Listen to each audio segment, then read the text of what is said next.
வணக்கம். பிஜிடிஆர்பியில் கட்டாய தமிழ் மொழி தகுதி தேர்வு இப்போ உங்களுக்கு எல்லாம் தெரியும்.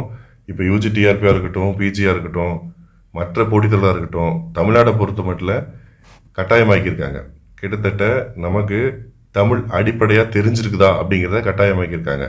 இந்த அடிப்படையான தமிழ் எந்த கொஷின் எந்த அடிப்படையில் வருது, எப்படிலாம் கொஷின் எடுத்திருக்கிறாங்க இது வரைக்கும் அப்படிங்கிற அந்த ப்ளூ பிரிண்ட்டை வச்சு நாம் இப்படிலாம் வரும் அப்படிங்கிறத இன்றைக்கி நம்ம அனுமானம் செஞ்சுக்கலாம்.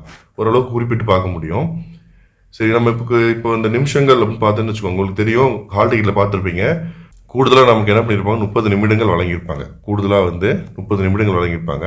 அந்த 30 நிமிடங்கள் அப்படிங்கிறது அந்த தமிழ் மொழி, கட்டாய தமிழ் மொழி தகுதி தேர்வு அப்படிங்கிற அந்த கொஷின் வரும்.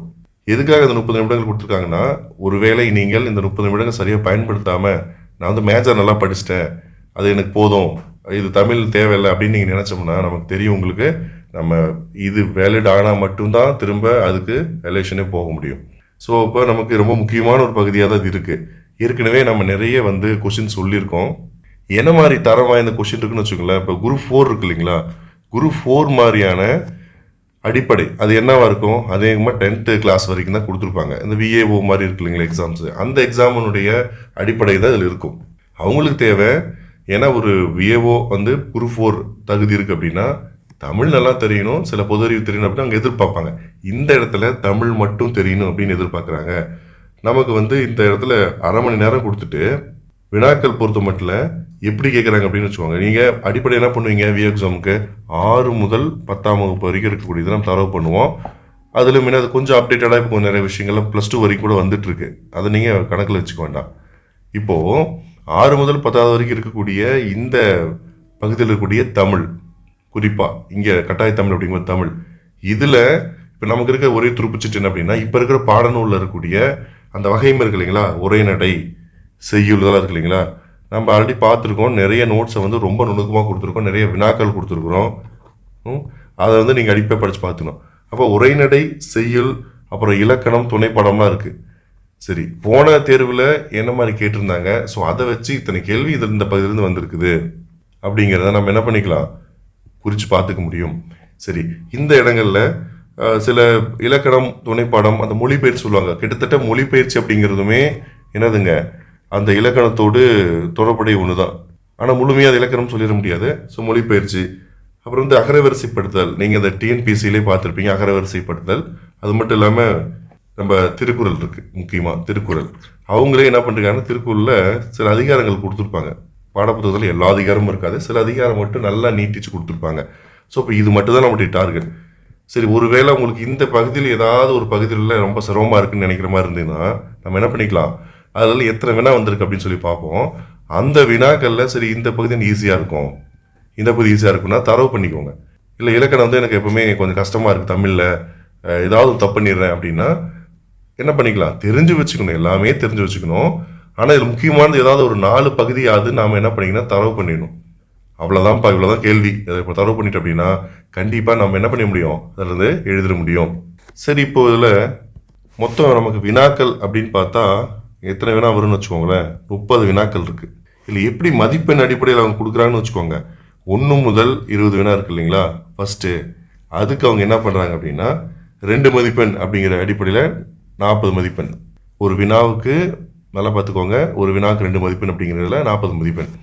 அப்புறம் 21 to 30 இருக்கு இல்லைங்களா, இதுக்கு என்ன பண்ணுறாங்கன்னா 1 மதிப்பெண் அப்படிங்கிறத அடிப்படையில் மொத்தம் 10, ஆக மொத்தம் 50 மதிப்பெண். நாம் எடுக்க வேண்டியது என்ன அப்படின்னா 40 விழுக்காடு. நீங்கள் எப்படியுமே என்ன பண்ணிக்கணும், 18, 20 கிட்டத்தட்ட என்ன பண்ணலாங்க, நீங்கள் 20 இந்த 50க்கு 20 எடுக்கணும். அது ரொம்ப எளிமையான விஷயம் தான். 50க்கு கண்டிப்பாக 20 எடுத்தாகணும். அப்போ 40 விழுக்காடு அந்த இதில் இருந்து எடுக்கணும் அப்படின்னு சொல்கிறாங்க.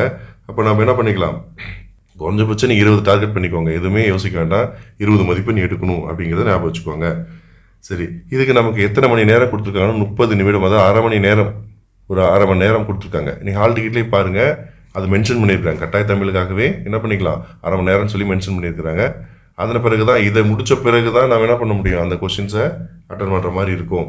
சரி, இதில் இப்போது முதல்ல இருக்கக்கூடிய அந்த 20 வினாக்கு பார்த்தீங்கன்னா 2 மதிப்பெண், ஒரு வினாவுக்கு என்ன பண்ணியிருக்காங்க 2 மதிப்பெண் கொடுத்துருப்பாங்க. இங்கே 10 வினா தான் இருக்குது.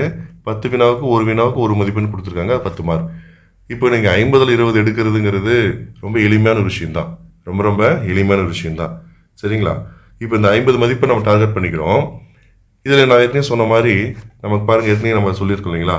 இதில் போன வருஷம் நமக்கு வந்து டிஆர்பி நடந்தது இல்லையா, யூஜி நடந்தது. அப்போ யூஜி டிஆர்பியில் கட்டாய தமிழ் மொழி தகுதி தேர்வு கேட்டிருந்தாங்க. அதில் உரைநடையில் பார்த்தீங்கன்னு வச்சுக்கோங்க, இதுலேருந்து எவ்வளோ கொஸ்டின்ஸ் வந்திருக்குன்னு சொல்கிறேன். உரைநடையில் பார்த்தோம் அப்படின்னா அந்த 2 மார்க் சொன்னோம் இல்லைங்களா, 1 to 20 வந்து 2 மார்க் கேட்பாங்க. அந்த 2 மார்க்கில் நமக்கு 5 கொஷினும், அந்த 1 மார்க்கில் என்னதுங்க 3 கொஷின் வந்திருக்கு. ஆக மொத்தம் நமக்கு 8 கொஷின் வந்து உரைநடையிலே வந்திருக்குங்க. அதே போல் நீங்கள் செய்யுளில் பார்த்தீங்கன்னா 2 மார்க்கில் பொறுத்த மட்டும் 3 கொஷினும் 1 மார்க்கில் 2 கொஷின் வந்திருக்கு. ஆக மொத்தம் இதில் என்னது 5 கொஷின்ஸ் வந்திருக்கு. அதே மாதிரி இலக்கணத்தில் பார்த்தீங்கன்னா இதுதான் ரொம்ப முக்கியமான விஷயங்க. இலக்கணம் ரொம்ப கஷ்டம் கிடையாதுங்க, ஈஸியாக மதிப்பெண் எடுக்கக்கூடிய ஒரே ஒரு பகுதி இலக்கணம் மட்டும்தான். இலக்கணத்தில் 9 கொஷின் 2 மார்க் வந்திருக்கு, 1 மார்க்கில் எதுவுமே கேட்கல. ஆக மொத்தம் 9 கொஷின். ஸோ மெஜாரிட்டியே நமக்கு அதுதான் இருக்குது. துணைப்பாடம் அப்படின்னு பார்த்தீங்கன்னா என்னதுங்க 2 மார்க்கில் 1 கொஷின் வந்திருக்கு, பெருசாக வந்து இது பண்ணல. அதே மாதிரி 1 மார்க்கில் 3 கொஷின், ஆக மொத்தம் 4 கொஷின் வந்திருக்கு. கொஷின் அடிப்படையில் பார்த்துக்கோங்க, ஆக மொத்தம் 4 கொஷின்ஸ் வந்திருக்கு. அதே மாதிரி மொழிபெயர்ச்சியில் பார்த்தோம்னா மொழிபெயர்ச்சி இருக்கு இல்லைங்களா, புக்கில் பார்த்துருப்பீங்க. மொழிபெயர்ச்சி நம்ம நோட்ஸில் நிறைய கொஸ்டின்ஸ் கொடுத்துருக்கோம். நம்ம நோட்ஸை ரொம்ப தெளிவாக எந்த அளவுக்கு பிரித்து படிக்க முடியுமோ அந்த அளவுக்கு ரொம்ப தெளிவாக கொடுத்துருக்கோம். நம்ம நோட்ஸ் எடுத்து பாருங்கள். மொழிபெயர்ச்சியில் வந்து 2 மார்க்கில் வந்து 1 கொஸ்டின்ஸ் இருக்குது. அதே போல் 1 மார்க்கில் 2 கொஸ்டின்ஸ் இருக்குது. ஆக மொத்தம் என்னதுங்க 3 கொஸ்டின்ஸ் இருக்குது. அதுக்கப்புறம் திருக்குறள், இறுதியாக திருக்குறளில் பார்த்தீங்கன்னா 2 மார்க்கில் வந்து 1 கொஸ்டின்ஸ், 1 மார்க்கில் இல்லை. ஸோ 1. ஆக மொத்தம் நீங்கள் பார்த்தீங்க என்னது 30 கொஸ்டின்ஸ் நமக்கு வந்துடுச்சு. 2 மார்க்கில் எத்தனை, 1 மார்க்கில் எத்தனை அப்படின்னு நம்ம சொல்லியிருக்கோம். ஆக மொத்தம் 30 கொஸ்டின்ஸ் இப்படி தான் வந்திருந்தது. ஒருவேளை இப்போ இருக்கக்கூடிய இப்போ பிஜிடிஆர்பி இதில் மாற்றம் ஏற்பட்டுச்சுன்னா, எதில் மாற்றம் ஏற்பட்டாலும் சரிங்க, இந்த இலக்கணம் இருக்கு இல்லைங்களா, 9 18 மார்க் இங்கே இதுலேயே அடங்கிடுச்சு. எல்லாமே 2 மார்க். ஒருவேளை செய்யுள் பார்த்துக்குங்க, செய்யுள் கூட உங்களுக்கு செய்யுள்லேருந்து கேள்வி கேட்க மாட்டாங்க. செய்யுளில் அந்த ஆசிரியர் அது வந்து என்னதுங்க சங்கலிக்கத்திலேருந்து வந்திருக்கும், இக்காலத்திலேருந்து வந்திருக்கும். அந்த ஆசிரியர் என்ன வந்து எழுதியிருக்கிறார், என்ன விருது வாங்கியிருக்கார், என்ன மாதிரி வந்து வரிகள் இருக்குது, நீங்கள் இதை ரொம்ப கஷ்டமாகவும் கொண்டுட்டு போக மாட்டாங்க. நல்லா புரிஞ்சுக்கோங்க, ரொம்ப கஷ்டமாக கொண்டுட்டு போக மாட்டாங்க. எல்லாருமே எந்த டிகிரி படிச்சிருந்தாலுமே நம்ம என்ன பண்ணியிருப்போம், 10வது 12வது கண்டிப்பாக படிச்சுட்டு வந்திருப்போம். அடிப்படை தமிழ்நாட்டில் படிச்சிருக்கும் போது அடிப்படையானதுங்க நமக்கு தமிழ் இருந்தே தீரும். அந்த அடிப்படையில் தான் கேள்வியே கேட்குறாங்க. அப்போ நம்ம இது ஒரு பொருட்டாகவே நினைக்க தேவையில்லை. நீங்கள் இலக்கணம்னா ரொம்ப பெரிய கஷ்டம். இப்போ மேஜர் தமிழ் படிக்கிறாங்க இல்லைங்களா, அவங்க தொல்காப்பியெல்லாம் படிக்கிறாங்களா, அந்த தொல்காப்பியிலேருந்து நன்னூலேருந்து கேட்பாங்க. அப்படிலாம் இல்லை. 10ஆம் புத்தகத்தை பார்த்துங்க, எங்கேயோ பார்த்த மாதிரி எங்கேயோ கேட்ட மாதிரி தான் இருக்கும். நம்ம நோட்ஸை ரொம்ப தெளிவாக கொடுத்துருக்கோம். பாருங்கள், செய்யுளில் வந்து இதுக்கு வந்து பார்த்தீங்கன்னா 6-8 மார்க் வருது மொத்தம். கிட்டத்தட்ட நமக்கு என்னது, ஒரு வேளை நீங்கள் ஒரு 2 பகுதியை இலக்கணத்தையும் செய்யலையும் மட்டும்தான் நான் படிச்சுட்டு போகிறேன் அப்படின்னு நினச்சா கூட நிச்சயமாக உங்களால் என்ன பண்ண முடியும், கண்டிப்பாக பாஸ் பண்ண முடியும். நமக்கு தேவை தேர்ச்சி தான் இல்லைங்களா இந்த பகுதியில். இது 2 மட்டும் கூட படிச்சுக்கிட்டு இருந்தால் போதும், ரொம்ப தெளிவாக போதும். எனக்கு விரலோட்டு எண்ணக்கூடிய அளவுக்கு தான் என்ன இருக்குங்க, இலக்கண பகுதியும் இருக்குது, செய்யுளும் இருக்குது. ஒருவேளை இல்லை எனக்கு உரைநடை வந்து ஒரு கட்டுரை மாதிரி படிச்சுக்கோ, உரைநடையில் சோர்ஸ் கொஞ்சம் அதிகம், கட்டுரை மாதிரி நான் படிச்சுக்கிறேன் உரைநடையில் அப்படின்னு நீங்கள் நினச்சிங்கன்னு வச்சுக்கோங்க. அதில் பார்த்தோம்னா 13 மார்க் இருக்குது மொத்தமாக. உரைநடை பார்த்தீங்கன்னா 13 மதிப்பெண்கள் இருக்குது. உரைநடையில் 13 மதிப்பெண் இருக்குங்க உரைநடையில். சரி, இல்லை எப்படி வச்சுக்கலாம், உங்களுக்கு வந்து உரைநடையாக ரொம்ப என்னதுங்க கதை மாதிரி படிக்கிறது பிடிக்கும், அதுதான் எனக்கு ரொம்ப மனசில் பதியுதுன்னு நினச்சா உரைநடை டார்கெட் பண்ணியிருக்கலாம். இல்லை சார் இலக்கணம் ரொம்ப ஈஸியாக இருக்குது, ஏன்னா அது ரொம்ப சோர்ஸ் கம்மி, இலக்கணம் மாறாது, அவ்வளோதான் அப்படின்னு சொல்லுவாங்க இல்லைங்களா, இதுதான் அவ்வளோதான். அப்போ இலக்கணத்தை நம்ம என்ன பண்ணிக்கலாம், படிச்சுக்கலாம். இப்போ ஏதாவது நம்ம இருக்கக்கூடிய உரைநடையாக செய்யலாம் இலக்கணம். இதில் நீங்கள் கண்டிப்பாக 2 சூஸ் பண்ணி படிச்சிங்கன்னா போதும். ஆனால் என்ன பண்ணணும்னா அதில் தெளிவாக படிக்கணும். திரும்ப நான் சொல்கிறேன் ஒவ்வொரு பகுதி அப்படின்னு சொல்லிட்டு. நான் நிறைய மாடல் வினாக்கள் கொடுத்துருப்பேன், நீங்கள் பார்த்துருப்பீங்க. அது ரொம்ப அந்த மாடல் வினாக்களை டார்கெட் பண்ணிங்கனாவே போதுமானது. அந்த மாடல் வினாக்கள் வந்து ஒரு மாதிரி கொடுத்துருப்போம், இந்த மாதிரி வரும் அப்படிங்கும்போது. இப்போ ஒரு ஆசிரியர் இருக்கார் அப்படின்னா அவருடைய படைப்புகள் என்னெல்லாம் எழுதியிருக்கார், எதுக்கெல்லாம் விருது வாங்கியிருக்கார், இந்த பாடப்புத்தகத்தில் இப்போ 10ஆம் வகுப்பு பாடப்புத்தகத்தில் என்ன மாதிரியான வரிகள் வந்து முக்கியத்துவம் வாய்ந்ததாக கொடுக்கப்பட்டிருக்கு, எந்த பாட்டு கொடுத்துருக்காங்க, அந்த பாட்டு அந்த கவிதை எந்த தொகுதியில் இடம்பெற்றிருக்கிறது, அதில் ஏதாவது முக்கியமான வரிகள் இருக்கா. ஏன்னா சின்ன சின்ன பாட்டு தான் கொடுத்துருப்பாங்க, செய்யுள் ரொம்ப பெருசு இல்லைங்க. அது முக்கியமான வரிகள் இருக்கா, அதுலேருந்து கேள்வி கேட்டுருவாங்க. ஸோ இது வந்து ஒரு அடிப்படையாக ஒன்றா இருக்குது. அதே போல் நமக்கு வந்து இப்போ யூஜி டிஆர்பி பார்த்தீங்களா, அதே மாதிரி டிஆர்பி பிஇஓ எக்ஸாமினேஷன். இந்த பிஇஓ எக்ஸாமினேஷன்லேயும் நான் முதல்ல சொன்ன மாதிரி தாங்க, உரைநடை செய்யுள் இலக்கணம் துணைப்பாடத்தில் எத்தனை கொஸ்டின் வந்துருக்கு நம்ம அனலைஸ் பண்ணி பார்க்கும்போது நமக்கு அதில் உரைநடை அப்படின்னு பொறுத்த மட்டும் பார்த்தீங்கன்னு வச்சுக்கோங்க, மொத்தமாக என்னதுங்க 2 மதிப்பெண் 1 மதிப்பெண் பிரிச்சுக்கலாம். 2 மதிப்பெண்ணில் உரைநடையில் பார்த்தீங்கன்னா 3 கொஷின்ஸ், 1 மதிப்பெண்ணில் 1. அப்போ மதிப்பெண் அப்படின்னு பார்த்து மொத்தம் 4 கொஷின் வந்திருக்கு. இதில் வந்து 6 + 1 7 மதிப்பெண் மார்க் அப்படின்னு பார்க்கும்போது 7 வந்திருக்கு. இது வந்து உரைநடையிலைங்க, உரைநடையில் வச்சுக்கோங்க. அடுத்தது நீங்கள் வந்து செய்யுள் அப்படின்னு பார்த்துன்னு வச்சுக்கோங்க. செய்யுள் அப்படின்னு பார்த்தா 2 மார்க்கில் 4, 1 மார்க்கில் 4 கேட்டிருக்காங்க. இப்போ 4 2 8, 8 4 என்னதுங்க 12, மொத்தம் வந்து 8 கொஷின் 12 மதிப்பெண் வந்துருக்கு. அதே போல் இலக்கண பகுதி, இது ரொம்ப முக்கியமானது. கிராமர், தமிழ் கிராமர், இலக்கணம் அப்படின்னு வச்சுக்கோங்க. இலக்கணத்தில் பார்த்தா நமக்கு என்னது 6 கொஸ்டின்ஸ் வந்து 2 மார்க் கேட்டிருக்காங்க. அதே போல் 1 மார்க்கில் 2 கொஷின் கேட்டிருக்காங்க. அப்போ 14. நம்ம ஏற்கனவே சொல்லியிருக்கோம், நீங்கள் இப்போ யூஜிடிஆர்பி பார்த்துருப்பீங்க. எதில் அதிகமான கொஸ்டின்ஸ் வந்திருக்குன்னு நம்ம சொன்னோம், செய்யுளும் இலக்கணமும் சொன்னோம். எல்லா தேர்வுகளையுமே சரிங்களா. அதன் பிறகு வந்து துணை பாடத்தில் சும்மா ஒரு 2 கொஸ்டின் வந்திருக்கு. மொழிபெயர்ச்சியில் ஒரு 3 கொஸ்டின், திருக்குறளில் ஒரு 4 கொஸ்டின், கொஞ்சம் எக்ஸ்டெண்ட் பண்ணியிருக்காங்க இல்லையா. அவங்க முக்கியமாக டார்கெட் பண்ணுறதே செய்யுளும் இலக்கணம் மட்டும்தான். அதுக்காக தான் நம்ம இலக்கணத்தை வந்து அதில் இலக்கணம் என்னெல்லாம் கேட்குறாங்க, இலக்கணத்தில் என்னெல்லாம் கேட்குறாங்க அப்படின்னு பார்த்தீங்கன்னா, சரி இப்போ புரிஞ்சிருக்குன்னு நினைக்கிறேன் உங்களுக்கு. இல்லைன்னா பெரும்பாலும் உரைநடை இல்லைங்களா. இப்போ பெரும்பாலும் இந்த 2க்கு தான் முக்கியத்துவங்க, செய்யுளுக்கு இலக்கணத்துக்கும். அப்படி இல்லாத பட்சத்தில் உரைநடைக்கு அடுத்தபடியாக முக்கியத்துவம் கொடுத்துருக்காங்க. மீதி எல்லாமே ஒரு கணிசமான போகிற போக்கில் சொல்லக்கூடிய ஆன்சர் மாதிரி தான் இருக்குது. நமக்கு தேவை இந்த 20 மதிப்பெண்கள், அதாவது பார்த்தீங்கன்னா 50-20 வேணும். அப்படிங்கும்போது நம்ம என்ன பண்ணிக்கலாம், ஈஸியாக என்ன பண்ண முடியும், செய்யுள் இலக்கணத்தை மட்டுமாவது நம்ம தரவாக படிச்சுட்டு போனால் போதும். இதுலேயே மேக்ஸிமம் என்ன பண்ணால் நல்ல மதிப்பெண் எடுக்க முடியும். நமக்கு தேவை தேர்ச்சி நல்ல மதிப்பெண் எடுக்க முடியும். சரி, இப்போ இதை மட்டும் நம்ம என்ன பண்ணி டார்கெட் பண்ணி பார்க்கலாம். துணைப்பாடம் அப்படிங்கிறதுங்க, நீங்கள் அவ்வளோ கதையை படித்தாலும் அந்த கதாசிரியர் பற்றி, அந்த கதைக்குள்ளே ஏதாவது ஒரு சின்ன சின்ன குறியீடுகள் பற்றி ஏதாவது சொல்லவடைகள் இருந்துச்சுன்னா அந்த மாதிரி வினாக்கள் தான் வந்திருக்கு இது வரைக்கும். நாம் என்ன பண்ணலாம், இலக்கணம் படிச்சுட்டா உங்களுக்கு பின்னாடி என்னது குரூப் 4 எழுதுறீங்கனாலும் சரி, அல்லது வந்து திரும்ப வந்து நம்ம வேறு ஏதாவது எக்ஸாம் எழுதுறது அப்படின்னாலும் சரி, கட்டாயத்தமிழில் இலக்கணம் என்றைக்கு மாறாதது, ரொம்ப எளிமையானது கூட.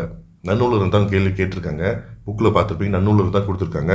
ஸோ தொல்காப்பியத்திலேருந்து இதெல்லாம் இப்போ எப்பயுமே கேள்விகள் கேட்கறதில்ல, பாடப்புத்தகத்தில் கொடுக்குறதும் கிடையாது. ஸோ நன்னூல் ரொம்ப ரொம்ப எளிமையானது, அதில் தான் வந்திருக்கு. சரி, நம்ம அதில் எப்படிலாம் வந்து வினாக்கள் வந்திருக்கு, எப்படி நம்ம வந்து அதை புரிஞ்சுக்கலாம் அப்படிங்கிறத மட்டும் கொஞ்சம் சுருக்கமாக நம்ம பார்க்கலாம். இப்போ புரியுது இல்லைங்களா.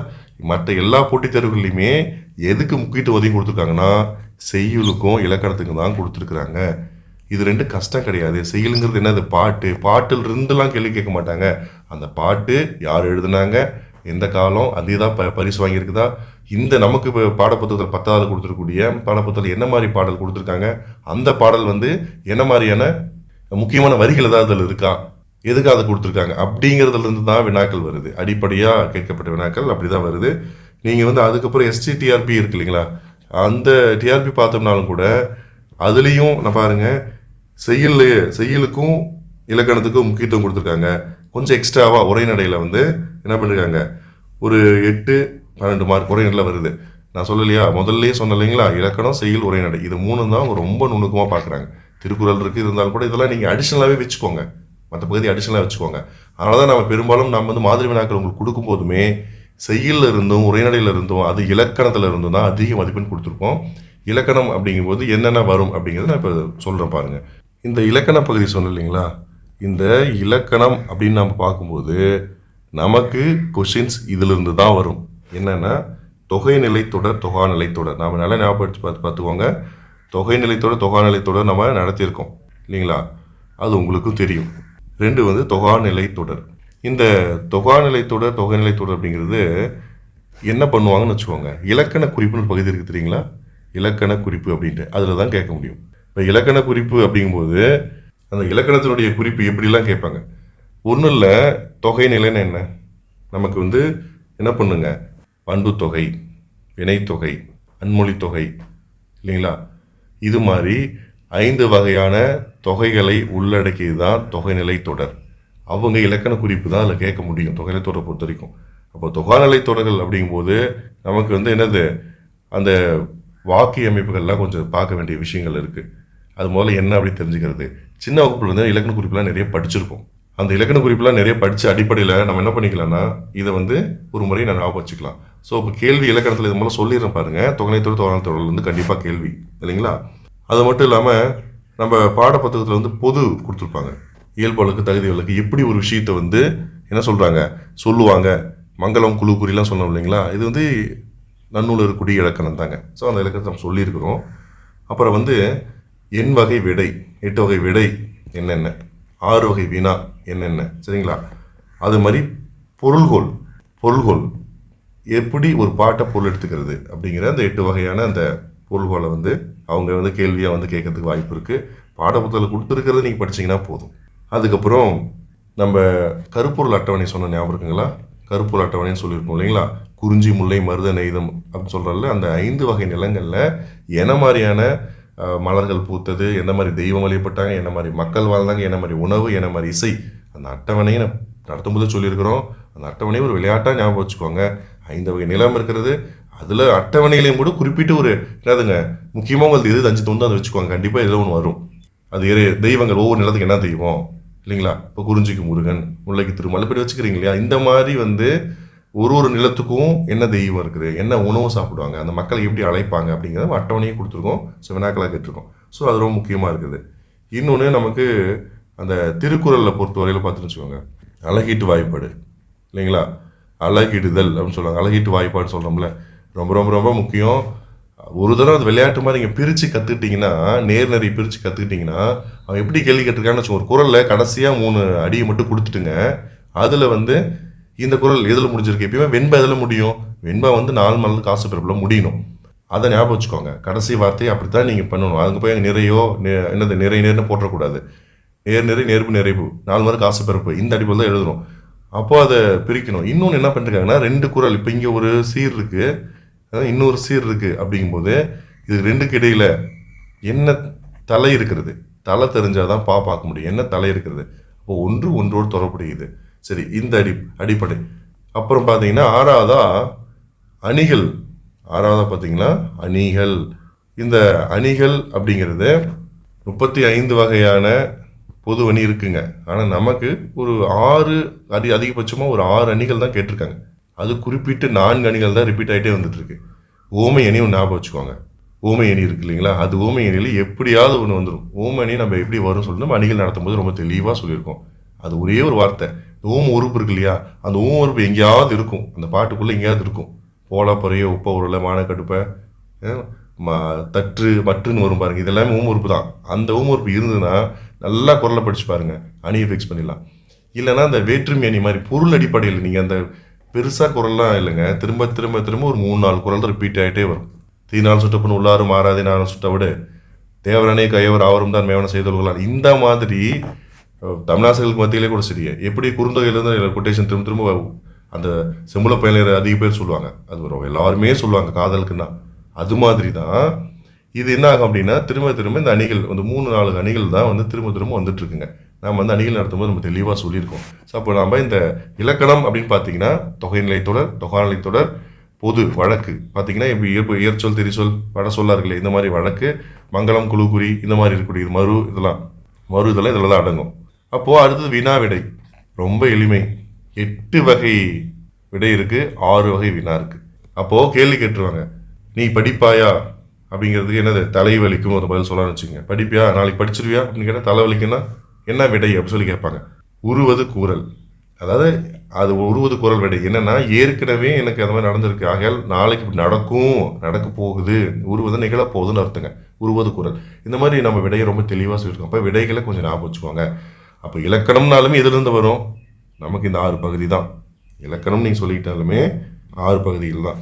இந்த இலக்கணம் அப்படிங்கிற அந்த அடிப்படையான பகுதியில் நமக்கு வந்து தொகைநிலை தொடர், தொகாநிலை தொடர் அப்படின்னு சொல்லியிருக்கோம். அது இலக்கண குறிப்பில் மட்டும்தாங்க வரும்.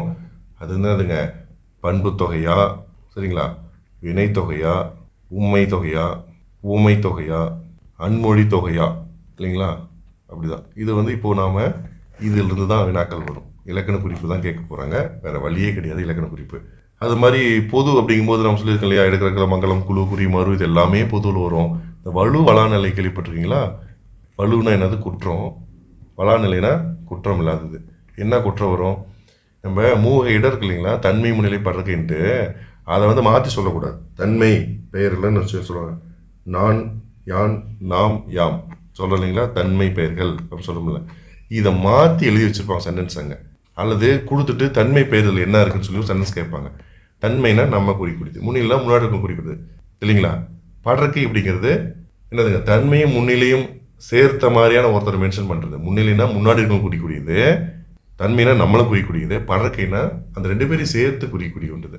அந்த முன்னாடி இருக்கக்கூடிய ஒரு 10 பேர் இருக்கிறாங்க, நாமளும் அதுக்குள்ளே அடங்கிடுவோம். அவர்கள் வந்தார்கள் சொல்கிறோம் இல்லைங்களா, அவங்க வராங்க அப்படின்ட்டு. நீர் நீவீர் நீ செஞ்ச அப்படின்னு முன்னாடி ஒருத்தரை பார்த்து சொல்கிறோம், நேருக்கு நேராக பேசுகிறான்னு சொல்கிறாங்க, அந்த மாதிரி பேசுகிறோம் அப்படின்னா அது முன்னிலை, முன்னாடி இருக்கிற பார்த்து பேசக்கூடிய ஒரு தன்மை.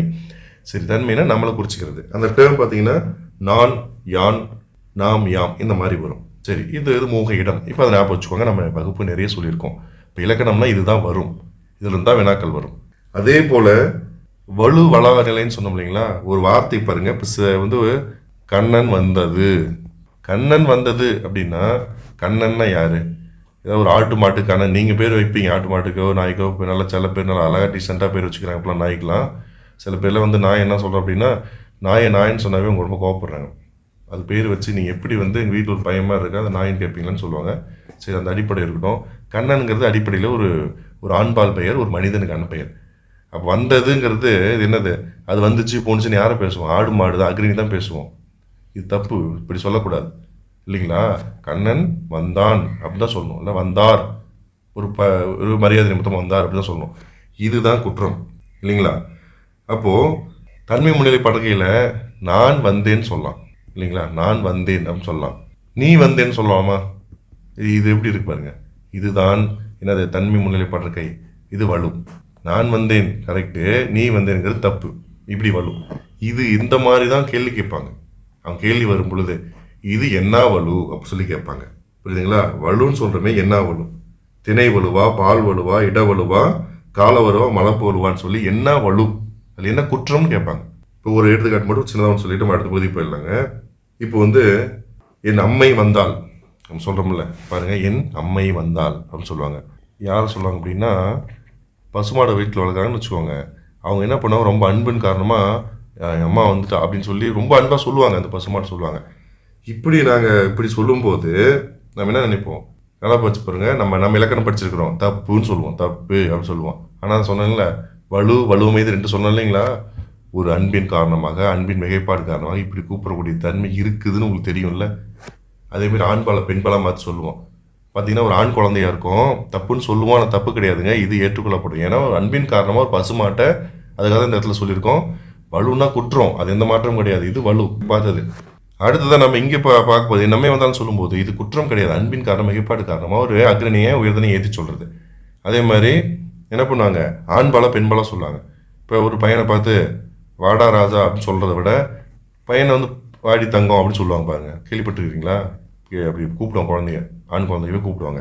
அப்படி கூடும்போது நம்ம என்ன பண்ணணும்னா அந்த இடத்துல தவறு, நீங்கள் செய்ய தவறுன்னு சொல்ல முடியாது. அன்பின் காரணமாக அது அந்த வலு அமைதி அது வந்து என்ன பண்ணும் எடுத்துக்குவாங்க, அந்த மாதிரி எடுத்துக்குவாங்க. ஏதாவது ஒரு காரணம் கருதி அதை எடுத்துக்குவாங்க. ஸோ இதெல்லாம் நம்ம வந்து நம்ம சொல்லியிருக்கிறோம். இப்போ இலக்கணத்தில் நமக்கு என்னதுங்க, தொகை நிலைத்தொடர், தொகா நிலைத்தொடர்.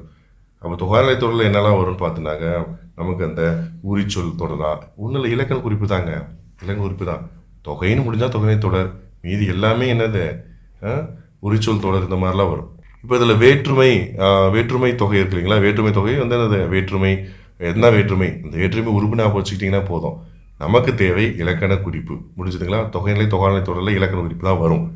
அதே மாதிரி நமக்கு பொது இலக்கணம் சொல்லும்போது வலுநிலை வளாநிலை இல்லைங்களா, எது வலு எது வளாநிலை, எது வலு அமைதி, சிலது ஏற்றுக்கிறோம், எது வலு அமைதி. ஸோ இந்த மாதிரியான அடிப்படைகள்லாம் அந்த பொது அப்படிங்கிறதுல நமக்கு வரும். சரி, இப்போ நமக்கு சரி ஓகே, இலக்கணத்தில் இதுதான். அதுக்கப்புறம் வினா விடை பொருள்கோள்கள் இருக்குது. 6 வகை வினா இருக்குங்க. நமக்கு 6 வகை வினா நமக்கு தெரியும். நம்ம வந்து இப்போ லாஸ்ட் மீட்டில் இருக்கிறதுனால அறிவினா, அரிய வினா, ஐய வினா, குழல் வினா, கொடை வினா அப்படிங்கிறது எடுத்துக்கிட்டால் பாருங்க, ஒரு ஜெயகாந்தன் சிறுகதைகள் இருக்கிறதா அப்படின்னு சொல்லி நம்ம ஒரு நூலகத்தில் போய் கேட்குறோம். ஜெயகாந்தன் சிறுகதை இருக்கிறதா அப்படின்னு சொல்லி கேட்குறோம். எதுக்கு போய் கேட்போம், வாங்கிக்கிறதுக்காக நம்ம கேட்போம், புரிஞ்சுக்கிட்டுங்களா. அதை வாங்கிக்கணும் அல்லது வாங்கி படிக்கணும் அப்படிங்கிறதுக்காக நம்ம கேட்கக்கூடியதாக இருக்குது. அப்போது பெற்றுக்கொள்வதற்காக தான் நீ அதை கேட்குறீங்க. அந்த கேள்வியை சும்மா இருக்குதான் கேட்டு அப்படி கிளம்பி போயிட்டு இருப்பீங்களா, அவ்வளோ தூரம் போயிட்டு பார்க்க மாட்டீங்களா, வேணும் உங்களுக்கு. அதனால் அது பெற்றுக்கொள்வது அப்படின்னு அது கொள்ளல், பெற்றுக்கொள்ளல், புரியுதுங்களா. அதனால் பெற்றுக்கொள்வதற்காக தான் நீங்கள் அதை கேட்டிருக்கிறீங்க போது அது கொள்ளல் வினா. அந்த வினா வந்து கொள்ளல் வினாவாக இருக்கும். அதே வந்து ஒருத்தர் கொடுக்குறது. இப்போ ஒரு பையன்ட்ட பேனா இல்லை, என்கிட்ட 2 பேனா இருக்குது, எனக்கு கொடுக்கணும்னு முடிவு பண்ணி தான் பேனா இருக்கு அவங்ககிட்டன்னு கேட்பேன். இதுக்கு கொடுக்கறதுக்காக தான் கேட்குறேன். இல்லைன்னு அவன் சொல்லுவான். இல்லைன்னு சொன்ன உடனே நான் என்ன பண்ணிடுவேன், அதை கொடுத்துருவேன். அதுதான் என்னது, கொடைவினா. அந்த கேள்வி அவன் பதில் வந்து தெரியும், அந்த பதில் இல்லை என்று வந்தாலும் கொடுக்கறதுக்கு தயாராக இருக்க பட்சத்தில் தான் கேள்வி எழுப்புறோம். புரியுதுங்களா? அப்படிங்கிறது கொடைவினா. இந்த மாதிரி 6 வகை வினா இருக்குது. அறிவினா, அரிய வினா, ஐய வினா, குழல் வினா, கொடைவினா, எவ்வளோனா அப்படின்னு சொல்லிட்டு இதுல இருந்து கண்டிப்பாக ஒரு வினா வரும். சரி, ஒரு வேலை இது வரலன்னா, ஒரு வேலை வந்து பார்த்தீங்கன்னா இதில் வரல அப்படின்னு வச்சுக்கோங்க. இதில் வரல அப்படின்னா நம்ம இதிலேருந்து வரும்னு வச்சுக்கோங்க, விடையிலேருந்து வரும். கண்டிப்பாக விடையிலேருந்து ஆல்ரெடி வந்திருக்குங்க. ஏன்னா 8 வகை விடை இருக்குது. அதனால் அந்த 8 வகை விடையிலேருந்து வினாக்கள் வந்து என்னதுங்க வந்திருக்கு. சரி, விடை அப்படிங்கும்போது எத்தனை வகை சொல்லியிருக்கோம்? 8 வகை விடை வந்து நம்ம வந்து சொல்லியிருக்கோம். 8 வகை விடை சொல்லியிருக்கோம். சுட்டு விடை, மறைவிடை, நேர் விடை, ஏவல் விடை, வினாயுதர் வினாதர் விடை, உற்றது உரைத்தல், உருவது கூறல், இனமொழி விடை அப்படின்ட்டு. சரி, ஒரு கேள்வி, உனக்கு கதை எழுத தெரியுமா அப்படின்னு சொல்லி கேட்பாங்க. உனக்கு கதை எழுத தெரியுமா அப்படின்னு ஒரு கேள்வி. இது என்ன கேள்வி அப்படின்னு கேட்க மாட்டாங்க. அப்படி வந்து தெரியுமா அப்படின்னு கேட்கறதுக்கு அவங்களே சொல்லுவாங்க, தெரியுமா அப்படின்னு கேள்விக்கு கட்டுரை எழுத தெரியும் அப்படின்னு பதில் சொல்லுவது. என்ன பதில், என்ன விடை? கட்டுரை எழுத தெரியும் அப்படின்னு சொல்றாங்கன்னா இது என்ன வகை விடை அப்படின்னு கேள்வி வரும். கேள்வி என்னது, கதல் தெரியுமானா தெரியும் தெரியாதுன்னு சொல்லணும் இல்லையா? ஆம் இல்லை. ஆனால் இந்த இடத்துல கட்டுரை தெரியும் சொன்னா இந்த கதை, கவிதை, கட்டுரை, நாடகம்லாம் என்னதுங்க, முத்தமிழில் ஒன்றும் இல்லைங்களா? அது வந்து ஒரே கோர்வை தானே, இலக்கியங்கள் தானே. அப்போது அதுக்கு இனம் தானே அது இலக்கியம், அது ஒரு இனம், இலக்கிய இனம். அப்போ அது இனமாக பதில் சொல்லிட்டானா, அதனால தான் இது என்ன விடை, இனமொழி விடை. அப்போ என் வகை விடைகள் ஞாபகம் வச்சுக்கோங்க, அதுக்கு வினா வச்சுக்கோங்க. கண்டிப்பாக இதுலேருந்து 2 மதிப்பெண் இல்லை, அதாவது ஒரு கேள்வி 2 மார்க்கில் ஒரு கேள்வி கண்டிப்பாக உண்டு, எந்த மாற்றமும் கிடையாது, இதுலேருந்து உண்டு. அடுத்ததாக பார்த்தீங்கன்னா பொருள்கோள். இந்த பொருள்கோள் இருக்கு இல்லைங்களா? பொருள்கோள் வந்து நம்ம ஏற்கனவே சொல்லியிருக்கோம், 8 வகையான பொருள்கோள் இருக்கிறது. 8 வகை பொருள் பார்த்தீங்கன்னா ஆற்று நீர் பொருள்கோள், மொழிமாற்று பொருள்கோள், நிரல்நிலை பொருள்கோள், அதுக்கப்புறம் வந்து தாப்பிசை, விற்பூட்டு, கொண்டுகூட்டு, அடிமறி மாற்று அப்படின்னு சொல்லி 8 வகையான பொருள்கோள் இருக்கு. நிரல் நிறைனா ஒன்றும் கிடையாதுங்க, நிரல் நிறுத்தி பார்ப்பாங்க இல்லைங்களா? நீங்கள் இதில் வந்து ஏதாவது ஒரு 4 பொருள்களை மட்டும் படித்து வச்சுக்கோங்க. 8மே படிக்கணும். ஒரு வேலை முடியலன்னு பட்சத்தில் 4 தெளிவாக படிச்சிட்டிங்கன்னா அவன் கேட்பான், ஒரு லைனை கொடுத்துட்டு என்ன பொருள் தான் கேட்க போகிறான், வேணா அப்படி தான் வரப்போகுது. அப்போது என்ன பண்ணிக்கலாம், அந்த 4 இல்லைன்னு தெரியுதுனாவே உங்களுக்கு மீதி ஏதாவது ஒன்று கெஸ் பண்ணிடுவீங்க இல்லையா? மீதி இருக்க 4. ஏன்னா அடிப்படை 4 பார்த்துக்கோங்க. நமக்கு வந்து பெரும்பாலும் வினாக்கள் எதில் வந்திருக்கு அப்படின்னா ஆற்று நீர் பொருட்கள் கேட்டிருக்காங்க, நிரல் நிறை பொருட்கள் நிறைய கேட்டிருக்காங்க. அதுதான் சொல்லிருக்கேன், நிரல் நிறை பொருட்களில் வினாக்கள் வந்திருக்கு. அதுக்கப்புறம் வந்து தாப்பிசை பொருட்களையும் அதே மாதிரி வினாக்கள் வந்திருக்கு. அப்போ நிரல்நிறை பொருட்கள் வேறு ஒன்றும் கிடையாது, அன்பு மரணம் உடைத்தான் இல்வாழ்க்கை பண்பு பயணம். அது இந்த இடத்த நிறுத்தி பார்க்குறோம்ல, இந்த பக்கம் இடங்கள் வச்சுருவோம், இந்த பக்கம் என்ன பண்ணுவோம், இந்த கை மேலே பிடிச்சிக்குவோம், அந்த பக்கம் பொருள் வைப்போம், நிறுத்தி பார்ப்போம் ஈக்குவலாக இருக்குன்னு. அது மாதிரி அன்பு மரணம் உடைத்தான் பண்பு பயணம். அப்போ என்ன பண்ணோம், அன்பு அரண் நிறுத்தி பார்க்குறோம், அன்பு அரண் சொல்லிட்டாரு, பண்பு பயன் அந்த பக்கம் தான் வருது. அப்போ பண்பு கீழே எழுதுவோம், அன்பு பண்பு அரண் பயன், இந்த மாதிரி எழுதுறோம் இல்லைங்களா? நிறுத்தி பார்க்குறோம், நேர வச்சு பார்க்குறோம்ல பொருள் காணும்போது. இப்படி எந்த பாட்டு வந்தாலும் யார் 2 பேரும் அதை ஈக்குவலாக பண்ணி பார்க்குற மாதிரி இருக்கும். நல்லா பார்த்துக்கோங்க, அந்த கான்செப்டை ஒட்டி இதில் வச்சு பார்க்குற மாதிரி இருக்கும். அதுக்கு பேர் தான் நிரல் நிறை பொருள்கோள். சரி, இந்த மாதிரி இருக்கக்கூடிய அழைப்பெல்லாம் பொருள்கோள் வந்து வினாக்கள் என்ன பண்ணுங்க, கண்டிப்பாக ஒரு வினா பொருள்கோள் இருந்து இருக்குது, அது எந்த மாற்றமும் கிடையாது, பொருள்கோள் இருந்துருக்கு. சரி, இதெல்லாம் வந்து அடிப்படையாக நம்ம வந்து என்ன பண்ணுறோம் சொல்லிட்டோம். இதுக்கப்புறம் வந்து அகப்பொருள் இலக்கணம், புறப்பொருள் இலக்கணம், பாவகை அலகிடுதல், அணிகள் விடைகள். அணிகளை நம்ம ஏற்கனவே சொல்லியிருக்கோம், ஒரு 6 அணிகள் பார்த்துக்கோங்க, குறைஞ்சபட்சம் அதிகமாக ஒரு 4 அணிகளாவது பார்த்துக்கோங்க. வேற்றுமையணி, ஓமியணி, எடுத்துக்காட்டு ஓமியணி இல்லைங்களா? அணிகளில் எடுத்துக்காட்டு ஓமியணி. முதல்ல ஓமியணி ஞாபகம் வச்சுக்கோங்க. ஓமியணினா என்ன, ஓம் உறுப்பு வெளிப்படையாக தெரியும். எடுத்துக்காட்டு ஓமி அப்படின்னா ஓம் உறுப்பு மறைஞ்சு வரும், அவ்வளோதான். அங்கே பொருள் சொல்லும்போது உங்களுக்கு அந்த போன்றங்கிற சொல் வரும், பாட்டில் இருக்காது, திருக்குறள் இருக்காது. அதே மாதிரி அழகீட்டு வாய்ப்பாடு, இது வந்து ரொம்ப 10வதுலேயே ரொம்ப முக்கியமான 5 மார்க்கும் கூட. அழகீட்டு வாய்ப்பாடு கண்டிப்பாக ரொம்ப முக்கியமான 5 மார்க்கு. அது வந்து திருக்குறள் அழகீட்டு பிரித்து பார்க்கணும். நேர் நிறை அப்படிங்கிறத நீங்கள் எப்படி பிரிப்பீங்க, நிறைனா எப்படி வரும், நேர்னா எப்படி வரும் அப்படிங்கிறதெல்லாம் சொல்லிட்டோம். ஸோ அதை கொஞ்சம் அழகீட்டு வாய்ப்பாடு பார்த்துக்கோங்க. முக்கியத்துவம் மட்டும் இப்போ சொல்லிட்டு இருக்கோம், அழகீட்டு வாய்ப்பாடு கொஞ்சம் அதை பார்த்துக்கோங்க.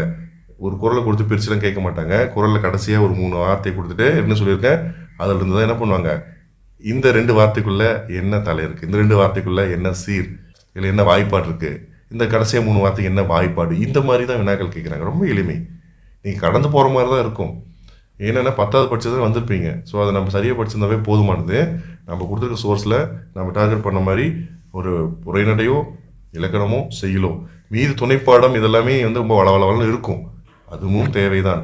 நாம் இப்போ நம்ம நோக்கம் என்ன, இதில் பாஸ் பண்ணிவிட்டு மேஜருக்கு போகணும் இல்லைங்களா? ஸோ அதனால் இந்த விஷயங்களை மட்டுமாவது நல்லா பார்த்துட்டு போங்க. இல்லை அப்படின்னா அடுத்தது நம்ம என்ன பண்ணிக்கலாம், உரைநடைக்கு முக்கியத்துவம் கொடுத்துக்கலாம். சரி, ஓகே. இது வந்து அணிகள். சரி, பகை அழகிடுதல். வகை உங்களுக்கு தெரியும், வெண்பா சிரிப்பா. நீங்கள் அழகீட்டு வாய்ப்பாடு தெரிஞ்சால் தான் வகையை உங்களால் ஃபிக்ஸ் பண்ண முடியும். தலை, நீங்கள் அழகிட்டிங்கன்னா தான் வாய்ப்பாடுனா தான் தலை தெரியும். தலை தெரிஞ்சால் தான் வகை கண்டுபிடிக்க முடியும். ஒன்றோடு தொடர்புடையது. அடிப்படையது அழகீட்டு வாய்ப்பாடு. சரி, இது வந்து நம்ம சொல்லிட்டோங்க. அடிப்படையாக இருக்கக்கூடியது நம்ம வந்து என்ன பண்ணிட்டோம், சொல்லிட்டோம். சரி, இதில் இப்போ இதில் வந்து நம்ம இலக்கண பகுதியில் பார்த்துட்டோம். சரி, இது நமக்கு வந்து ஓகேவா இருக்குது. இலக்கணம் நான் என்ன சொல்லியிருக்கேன், இலக்கணம் ரொம்ப ரொம்ப முக்கியம். கண்டிப்பாக அதில் வினாக்கள் வரும். அதே மாதிரி செய்யுளில் நம்ம எந்த காம்ப்ரமைஸ் பண்ண முடியாது. அதில் கொஞ்சம் நிறைய வினாக்கள் இருக்க தான் செய்யும். ஏன்னா நம்ம ஒரு ஆசிரியர் பேர் இருக்குன்னு வச்சுக்கோங்க. அந்த ஆசிரியர் வந்து என்ன மாதிரியான விஷயங்கள் எழுதியிருக்கிறார் செய்யுளில். இப்போ நம்ம 10ஆம் வகுப்பு செய்யுள் மட்டும் பார்த்துக்கலாம். 10ஆம் வகுப்பு செய்யுள் பார்த்தீங்கன்னா, இப்போது பாவலர் ஏறு பெருஞ்சித்திரனார். அந்த பெருஞ்சித்திரனார் என்ன படைப்புகள்லாம் படைச்சிருக்காரு. நமக்கு இங்கே என்ன மாதிரி தமிழ் பற்றி தான் எழுதியிருப்பார். 10th அன்னை மொழியன்னு எழுதியிருப்பார்னு வச்சுக்கோங்களேன். அப்போ அன்னை மொழியே அப்படிங்கிற அந்த பாட்டு லைனில் இருந்து ஏதாவது ஒன்று கேட்டுருவாங்க. பெருஞ்சித்திரனார் எழுதின நூல் கேட்பாங்க, வாழ்க்கை குறிப்புலேருந்து கேட்பாங்க. இப்படி தான் வினாக்கள் வரும். அப்படி பெருஞ்சித்திரனார் கேட்கல அப்படின்னு வச்சுக்கோங்க. பாரதியார் பற்றி, பாரதியார் சரிங்களா, பாரதியாருடைய அந்த பாரதியார் ரொம்ப பெரிய ஒரு எங்கே பிறந்தார் எங்கே வளர்ந்தார் என்ன நம்ம நிறைய சொல்லியிருக்கோம். அது இல்லாமல் நான் முக்கியத்துவம் எழுதுறீங்களா 10ஆம் பாடத்தில் பாரதியார் பற்றி தான் சொல்லியிருக்காங்க. இதை தரவு பண்ணிட்டு எக்ஸ்ட்ரா கொடுத்துருக்கோம். நாம எக்ஸ்ட்ரா படிச்சுக்கலாம். அடிப்படையாக முதல்ல அதையாவது படிச்சுக்கணும். அதுக்கப்புறம் பார்த்தீங்கன்னா நம்ம மலைபடுகடான், திருக்குறள், பரிபாடல், சங்க இலக்கியத்தில் 8 தொகையிலிருந்து கொஞ்சம் பார்த்துக்கோங்க. 8 தொகையிலிருந்து கொஞ்சம், 10 பாடலிருந்து சில வரிகள். 10 பாட்டுனா முழுமையாக வைக்க மாட்டாங்க. 10 பாட்டு சில வரிகள். இப்போ செய்யலுங்கிறது நம்ம ஏதோ செய்யலும் போகலை. அவன் அங்கேருந்து சங்க இலக்கியத்திலிருந்து, சிற்றிலக்கியத்திலிருந்து, என்னது பக்தி இலக்கியத்திலிருந்து எல்லாத்துலேயும் கொஞ்சம் கொஞ்சம் எடுத்து செயல் கொடுத்துருக்காங்க. இக்கால இலக்கியம் வரைக்கும், புது கவிதை வரைக்கும் கொடுத்துட்டாங்க. அப்புறம் நீதி வெண்பா, செய்கு தம்பி பாவலர். அவர் இப்போ புது கவிதை, உமா மகேஸ்வர் எழுதின புது கவிதை. அப்போ அவங்க வந்து என்ன விருது இதை வாங்கியிருக்காங்களா, என்ன எழுதியிருக்கிறாங்க, எந்த கவிதை தொகுப்புல நமக்கு இந்த கவிதை அடங்கியிருக்குது, இதெல்லாம் நம்ம பார்க்கணும்.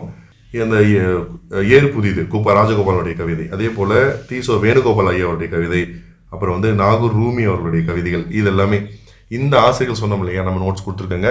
அவங்களுடைய வாழ்க்கை குறிப்பு, அவங்க ஏதாவது இதழ் நடத்தியிருக்காங்களா அப்படிங்கிறத கொஞ்சம் பார்த்துக்கோங்க. செய்யலும் கஷ்டம் கிடையாது. சங்க இலக்கியத்தை பொறுத்த மட்டும் பார்த்தீங்கன்னா நமக்கு பாடத்தில் மலைபடுகடான் கொடுத்துருக்காங்க. முல்லைப்பாட்டில் சில வரிகள், அது 10 பாட்டில் வரும். முல்லைப்பாட்டில் சில வரிகள் கொடுத்துருக்காங்க. முல்லைப்பாட்டு எழுதுறது யாரு, பூத்தினார் கேள்வி வரும். ரொம்ப எளிமையாக முல்லைப்பாட்டு எழுதுறது யாரு. இப்போ முல்லைப்பாட்டு அப்படிங்கிறதுல முல்லைங்க எதை மீன் பண்ணுது, முல்லைங்கிறது எதை மீன் பண்ணுது, முல்லை திணை தான் மீன் பண்ணுது. ஸோ இதெல்லாம் நம்ம சொல்லியிருக்கிறோம். இந்த மாதிரி தான் வினாக்கள் கேட்பாங்க. இதில் தாங்க வினாக்கள் வரும், வேறு இதுலேயும் வராது. வினாக்கள் இதுக்குள்ளே தான் இருக்கும், கேட்குற விதம் தான் வேறையாக இருக்கும். சரி, அந்த கேட்குற விதங்கள் எப்படி இருக்குது அப்படிங்கிறத நம்ம இப்போ பார்த்துலாம். இப்போ பிடிச்சது இல்லைங்களா. அதே போல் திருக்குறளை பொறுத்த வரைக்கும் என்ன சொல்லியிருக்கோம், குறிப்பிட்ட அதிகாரங்கள் அவங்களே கொடுத்துருக்குறாங்க. அதில் இருந்தால் வினாக்கள் வரப்போகுது நமக்கு திருக்குறளில். நீங்கள் அதை பற்றி எந்த ஒரு கவலையும் பட தேவையில்லை. நாம் அந்த நோட்ஸில் நிறைய கொடுத்துருக்கோம். திருக்குறளில் எப்படி வரும் அப்படிங்கிறத முதற்கொண்டு கொடுத்துருக்குறோம். சில வினாக்கள் அடிப்படையில் அவங்க என்ன மாதிரி கேட்டிருக்கிறாங்க இது வரைக்கும் அப்படின்னு சொல்லி பார்க்கலாம். அதே மாதிரி உரைநடைன்னு பார்த்தோன்னா, உரைநடை தெரியலையா, கட்டுரை மாதிரி நிறைய கேள்விகள் வரும். இந்த உரைநடை பகுதி அப்படிங்கும்போது கட்டுரை மாதிரி நிறைய கேள்விகள் வரும். அதில் நம்ம ஏற்கனவே சொல்லியிருக்கோம், நம்ம அந்த அடி வகைகள், தண்டு வகைகள் இதெல்லாம் சொன்னோம் இல்லைங்களா, இந்த மாதிரி விஷயங்கள் வரும். அதுக்கப்புறம் அந்த ஆத்தர் என்ன மாதிரி பாடல்கள் எழுதியிருக்கிறாரு, என்ன மாதிரி விஷயங்கள்லாம் வந்து அவருக்கு வந்து என்னதுங்க முக்கியமாக பட்டிருக்கிறது, அவர் என்ன மாதிரி அச்சீவ்மெண்ட்லாம் பண்ணியிருக்காரு, இது எல்லாமே இந்த உரைநடை பகுதி அப்படிங்கிற பகுதியில் நமக்கு வரும். ஸோ அதெல்லாம் நம்ம கொடுத்துருக்க உரைநடை பார்த்துக்கலாம். இப்போ எடுத்துக்காட்டாக நீங்கள் பார்த்தீங்கன்னா ஒரு வினாக்கள் பாருங்கள், மூங்கிலுடைய அடி எவ்வாறு அழைக்கப்படுது அப்படின்னு சொல்லி ஒரு வினா. தண்டு வகைகள், மணி வகைகள், பயிர் வகைகள் இதெல்லாம் சொல்லிட்டோம். அதில் கண்டிப்பாக வினா இருக்குது. உரைநடையை நீங்கள் படிச்சிங்கன்னா தவிர்க்க முடியாது. மூங்கிலின் அடி எவ்வாறு அழைக்கப்படுகிறது, இது அப்படியே கொள்குறி வினா தானே இல்லைங்களா. எவ்வாறு அழைக்கப்படுகிறது போது இது அப்படியே கொள்குறி வினா. அது அடின்னு சொல்கிறோமா, களின்னு சொல்கிறோமா, களைன்னு சொல்கிறோமா, தட்டுன்னு சொல்கிறோமானா ஆன்சர் வந்து பார்த்தீங்கன்னா களை அப்படின்னு சொல்லுவோம். களை அப்படின்னு சொன்னோம்னா அது மூங்கில் அடி கடைன்னு சொல்கிறோம். இதெல்லாம் வந்து உரைநடையிலேருந்து வரக்கூடிய பகுதிங்க. இப்போது 4 ஆப்ஷன் கொடுத்துட்டு என்ன பண்ணுது, ஆப்ஷன் ஏவா பியா சின்னு கேட்கும்போது கலை. சரிங்களா? இது ஒரு முறை, இது ஒரு மெத்தட். நமக்கு வந்து இது வந்துச்சு உரைநடையை பொறுத்த மட்டும் இந்த கேள்வி வந்துச்சு. அதே போல் செய்யுளில் பார்த்தீங்கன்னு வச்சுக்கோங்க, செய்யுள் எப்படி வினா வருதுன்னு பாருங்கள். இப்போ நாம் ஏன் தமிழ் கற்க வேண்டும், நாம் ஏன் தமிழ் கற்க வேண்டும். இந்த நூல் பாருங்கள், இதெல்லாம் 10ஆம் வகுப்புக்குள்ளதாங்க இருக்குது. இந்த நூலை யார் எழுதுனாங்க அப்படின்னு சொல்லி கேள்வின்னு வச்சுக்கோங்க. இவர் வந்து எழுதுனது யாருன்னா முனைவர் வந்து சேதுமணி மணியன் அவர்கள், சேதுமணி மணியன் அவர்கள் தான் எழுதியிருக்காரு. இதாங்க ஆன்சர், ஞாபகம் வச்சுக்கோங்க. இப்போது ஃபர்ஸ்டில் வந்து அந்த ஒரு விஷயம் அறிவினாவாக இருக்குது. எப்படின்னா ஒரு விஷயம் தெரிஞ்சிருந்தால் தான் எழுத முடியும். நூலுக்கு ஆசிரியர் காமன் தானே, அதே மாதிரி தான் இங்கே பாருங்க, இந்த செய்யுள் இருந்து நூலுக்கு ஆசிரியர் வர மாதிரி ஆப்ஷன்லாம் கேட்பாங்க. ஒன்று இல்லை அப்படின்னா இந்த நம்ம செய்யுள் இருக்கு இல்லையா, செய்யுளில் முக்கியமாக அந்த பொருள் கூறுகள் இருக்கு இல்லையா, கஷ்டமான சொல்லுக்கு பொருள் கூறு இருக்குல்ல, அந்த பொருளை பொறுத்துகளை கேட்டுருவாங்கங்க. இங்கே தான் நம்ம என்ன பண்ணுவோம், இந்த 2 மதிப்பெண் வேணா சொன்னோம் இல்லைங்களா, அது இப்படி தான் பொறுத்துக்க வரும். ஏன்னா 4 வினாவுக்கு நீங்கள் பதில் சொல்லும்போது தான் என்னது, அது ஒரு கொஷின் அட்டன் பண்ண மாதிரி ஆகும். இப்போ தார்னா என்ன, முடினா என்ன, முடிவுனா என்ன, தமர்னா என்ன, அந்த பொறுத்துக்கு வந்து கொடுத்துருவாங்க. ஸோ அப்போது எப்படி கேட்குறாங்க, ஃபஸ்ட்டு வினா வந்து 4 ஆப்ஷன் கொடுத்து கேள்வி சொல்கிற மாதிரி கேட்டாங்க. 2வது வினா வந்து என்ன பண்ணுறாங்க, ஃபஸ்ட்டு வந்து கொள்குறி தான் இருக்கிறதுல ஒன்றை குறிக்கிறோம், ஓகேவா. 2வது வந்து பொறுத்துக்க மாடல், பொறுத்துக்க கேட்பாங்க. அது எப்படிலாம் கேட்பாங்கன்னா 2 விஷயம் கேட்பாங்க. பொருள் கூறுகள் இருக்கு இல்லைங்களா, பொருள் கூறுகளை இந்த பக்கம் வந்து பொருள், இந்த பக்கம் வந்து பொருள் சொல்ல பாருங்கள், அதனுடைய சொல் அதில் 1 2 3 4 இருக்கும். அதுக்கு ஈக்குவலாக இந்த பக்கம் வந்து அதுக்கான பொருள் வந்து கலந்து கொடுத்துருப்பாங்க. நாம் தான் ஆப்ஷன் ஏவா பியான்னு கண்டுபிடிக்கணும். சரியா? இந்த மாதிரி பொறுத்துக்க. இதில் இந்த பக்கம் ஆசிரியர் பேர் கொடுத்து இந்த பக்கம் நூல் பேர் கொடுப்பாங்க. இந்த பக்கம் ஏதாவது வந்து கலைச்சொல் கொடுத்துட்டு இந்த பக்கம் வந்து கொடுப்பாங்க. இதெல்லாமே வந்து உரைநடையில் வருதுங்க. உரைநடையில் இருக்கக்கூடிய செய்திகள் தூக்கி கொடுத்துருவாங்க. இப்படி தான் பொறுத்துக்க வரும். பொறுத்துக்க இப்படி தான் வரும். சரி, பொறுத்துக்கவா கேட்பாங்க. இல்லைன்னா ஏதாவது ஒரு வரி கொடுத்துட்டு, நல்லா பார்த்துக்கோங்க, வரியை கொடுத்துட்டு அதில் ஏதாவது அண்டர்லைன் பண்ணி இதுக்கு என்ன பொருள்னு கேட்பாங்க. இது வந்து 3வது மெத்தட். இதுக்கு என்ன பொருள்னு கேட்பாங்க. ஓகேங்களா? அதுக்கப்புறம் 4வதாக பார்த்தீங்கன்னா ஒரு வரியில் கொட்டேஷன் கொடுத்துருவாங்க.